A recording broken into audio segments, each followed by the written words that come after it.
Dobro večer, dragi gledatelji, gledate Ogulinsku kroniku. U Ogulinu je po 5. jubilarni put održan Tonka Fest.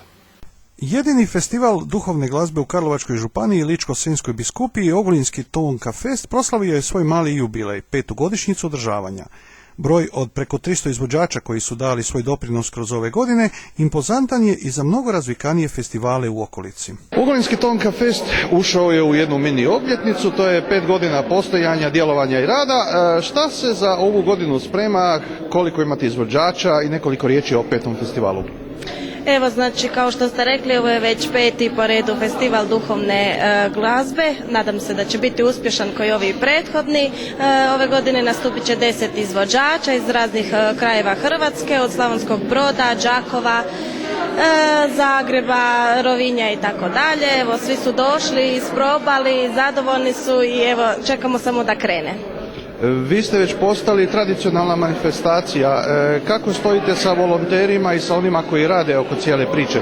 Dakle, da li se taj broj širi, da li tu imate pozitivnih pomaka? Pa evo, to je bio i cilj, znači, udruge Oda prijateljstva, da se širi ta jedna mreža prijateljstva, tako da evo sa volonterima nemamo problema, imamo dosta ljudi koji su evo voljni i željni nam pomoći. Evo, puno uspjeha i vi naravno krenite na vaš dio zraka. Hvala lijepo. Nakon uspješnih nastupa 9 natjecatelja, sami izvođači su nagradu uručili Antoniju Tkalecu iz Varaždina. Žiri je najuspješnijima proglasio Zbor mladih advokata Kroacije iz Remeta, dok je nagradu publike osvojila mlada Eleonora Dobrović iz Rovinjskog sela. Nakon svega, još jedna vrhunska organizacija i sve više pobornika aktivnosti Ode prijateljstva. Mještani Cerovnika u općini Josipdol osnovali su dobrotvorno podupirajuće društvo. Stanovnici malog mjesta Cerovnik u općini Josipdol osnovali su dobrovoljno podupirajuće društvo Uzašašće Isusovo Cerovnik, koje je 600 takve vrste u okolici. Osnivanje društva poticaj je svim stanovnicima na intenziviranje svojih aktivnosti sukladno statutu društva zbog kojeg je i osnovano. Mjesto Cerovnik u Josipdolu jedno je malo mjesto koje će dobiti svoje jedno novo društvo, podupirajuće društvo. Više detalja o tome će nam reći pop Ante Luketić. Lijep pozdrav svima, gledateljima naše TV ekipe, evo 4 rijeke. Drago mi da ste s nama ovdje na Cerovnik, općina Josipdol u Ogulinskom dekanatu. Naš dekanat u jednoj tradiciji modruške i biskupije i kulture ovog ogulinskog kraja ima već 5 podupirajućih društava i drago mi je da ovaj puk cerovnički, koji broji oko 120 obitelji, oko 300 žitelja, želi se malo bolje povezati u svojih 8 dijelova ovdje i najsvrsishodnije smo vidjeli da se i mi nalazimo u tom lancu karike dobrotvornih podupirajućih društava Ogulinskog kraja, pa smo 600 društvo koje se, evo, ako Bog da, danas osniva. Vi ste jedan od inicijatora. Mogu reći da sam kanalizirao dobrovolju ljudi koji su još od ratnog stradavanja 1991. i 1995. godine promišljali o klubu iseljenih Cerovničana. Potom je poslije ratnih događanja isto bilo u nekoliko navrata želja da se na bilo koji način okupe, objedine, registriraju kao jedna udruga i zahvaljujući, mogu tako reći, 12 apostola koji su se na veliki četvrtak ovdje okupili i ovaj veliki uskrsni tjedan lijepo družili u duhu liturgijskome i sami su zaželjeli da se nastavi sa jednim registriranim djelovanjem ovdje jače, bolje. Zamolili su me za pomoć, ali Bogu hvala, tu su naša dobrotvorna podupirajuća društva bila od pomoći, osobito Sveti Marko Skradnik, koji su sa svojim članstvom i sa svojim pravnim propisima, statutom, gotovo, mogu tako reći, u temelju i ovoga našega društva na Cerovniku. Vidim da su vam u goste došli i predstavnici ostalih podupirajućih društava, znači naišli ste na jednu povoljnu klimu. Da, budući da sam tu preko Veljuna iz Zagorja, drago mi je da sam upoznat sa tom kulturom ovih društava koji su nastali uglavnom između Prvog i Drugog svjetskog rata. Cerovnik se tada nije uspio oformiti, ali nije nikad kasno ako je dobra volja, a ono što kod njih vidim, doista imaju srca i nalaze načina kako to, pa kažem ponovo, i slovom zakona i dobrom voljom doista planirati u svjetloj budućnosti. To naša društva, ovdje 5 ih ima, spomenut ću Svetoga Roka u Ogulinu, Svetog Antuna Žegar Ogulin, Sveti Antun Hreljin Ogulin, Sveti Josip Prapuće i Sveti Marko Skradnik su zapravo ta ista kombinacija takvog djelovanja i ove 600 po redu. Malo pratimo djelovanje vaše u Oštarijama, pa je neobično kako vi stižete sve to što obavljate. Ovo je zapravo samo jedno iščitavanje dobre volje ljudi. A ono što je nama ili svećenicima svojstveno, kad se na takav način prepozna ta dobra volja i srce njihovo, ali i želja da doista vide vrednotu, kao što je evo i duhovna, ovako jedna sredina cerovnička, kao što je jedno kulturno djelovanje njihovo kroz nekoliko stvari koje su predviđali, ili evo kao što je već u nekim našim okolnim župama to učinjeno, onda je doista, da kažem tako, puno lakše to činiti. Najgore, najteže ljude zainteresira za nešto ako je to njima nepoznato. Ovo je njima sve poznato, samo su tražili kako dalje. Gosti iz lokalne vlasti, ostalih podupirajućih društava i uglednici znak su organizatorima da je osnivanje ovog društva dobro došla inicijativa koja je naišla na odobravanje okoline, ali ipak na njima ostaje da svojim radom i djelovanjem opravdaju takva očekivanja. Svoju svečanu maturalnu zabavu imali su maturanti Obrtničke i tehničke škole. Još jedna generacija došla do kraja svog srednjoškolskog naukovanja i kreće put životnih izazova, ne videći ni sluteći šta će oni donijeti. Ono što je do sada bilo tijekom školovanja sigurno će moći pamtiti kao jedno od najbezbrižnijih razdoblja svog života. Vrijeme kad nije bilo bitno ništa od onoga što će im tek postati jako važno, a najviše od svega osigurati dovoljno novca za egzistenciju kako sebi, tako i budućoj obitelji. Svi koji su prošli ovu fazu maturiranja i norijade s nostalgijom se sjećaju tog razdoblja svog života, ali ipak je lijepo vidjeti mlade ljude kako veselo i optimistično kroče na završetku ove faze u drugu, sigurni da ih čeka med i mlijeko. Nekima će se snovi ispuniti, nekima baš i ne, ali svima želimo da im se ispuni barem veći dio onoga što si planiraju i žele.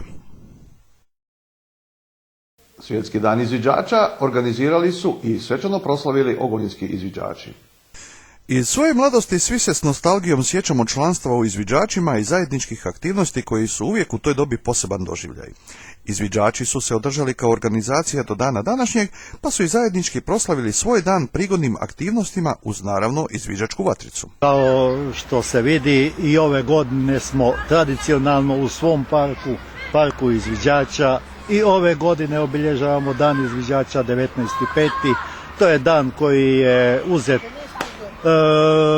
dan kada se je počelo sa školovanjem prvih kadrova 51. godine u Zagrebu i taj dan se uzeo kao dan izviđača i od tada ga slavimo svake godine.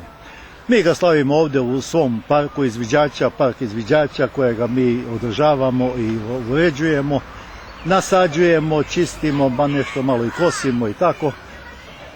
Ove godine pogotovo malo svečanije to obilježavamo s obzirom da naša izviđačka organizacija ovdje u Ogulinu broji punih 90 godina. Znači od 10.4.1921. kada je osnovana izviđačka organizacija u Ogulinu pa do dana današnjega praktički izviđači se nisu gasili, nestajali osim u onim nezgodnim vremenima kada je sve stajalo pa je stalo i to. No međutim 90 godina je jako lijepa, jako velika godišnjica, jako velika obljetnica. Malo je izviđačkih udruga u našoj republici koje imaju toliku tradiciju, toliku dugu tradiciju življenja, obitavanja izviđača.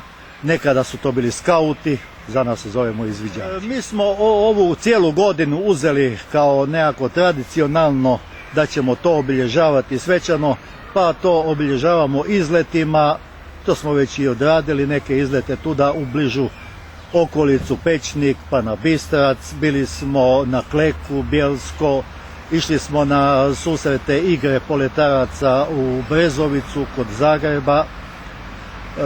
Uređivali smo park izviđača, pravili smo kućice za ptice koje smo i postavili ovdje u parku.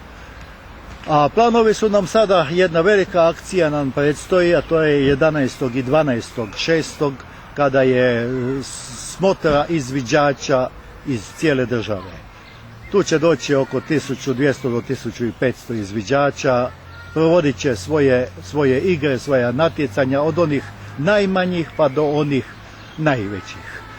A prije toga prije toga nadamo se da ćemo imati još možda neki izlet ako budemo dospjeli, a ako ne, onda sigurno 22. znači u nedjelju nalazimo se sa svim ostalim udrugama i sportskim i ostalim u organizaciji društva Naša djeca na Sabljacima. Ogulinski izviđači u Karlovačkoj županiji imaju najduži staž, a pregaoci i zaljubljenici poput Josice Badanjka, koji je cijeli svoj život na ovaj ili onaj način povezan s izviđačima i njihovim postojanjem, ulijeva nam sigurnost da će ova organizacija egzistirati i dalje i raditi s mladim naraštajima još puno godina.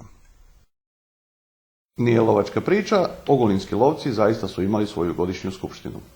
Jednom na godinu lijepo se sjetiti svega što je rađeno i urađeno, sjesti i podružiti se sa svojim prijateljima i kolegama, te u ugodnom ambijentu provesti vrijeme planirajući daljnje aktivnosti.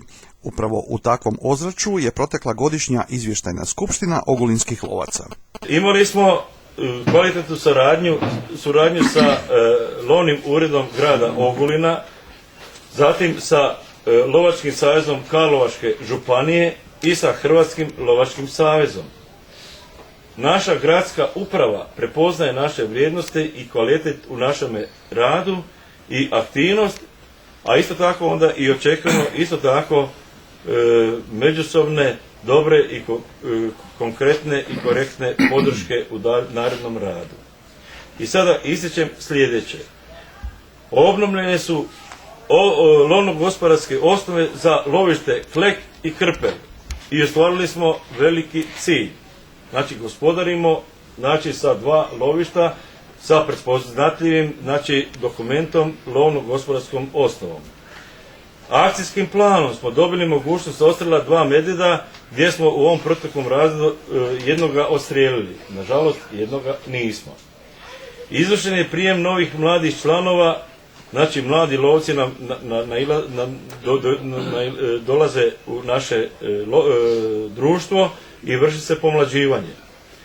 Nabavljeni su naši kalendari, organizirani su stopni lovi, a isto tako i konačnosti sa onom našom poznatom već kobasijadom. U postupku je i dalje uknjižba u zemljišne knjige površina baza i lovne kuće Barutana. Ovdje ističem i one lovne kuće Humac. To moramo nastaviti.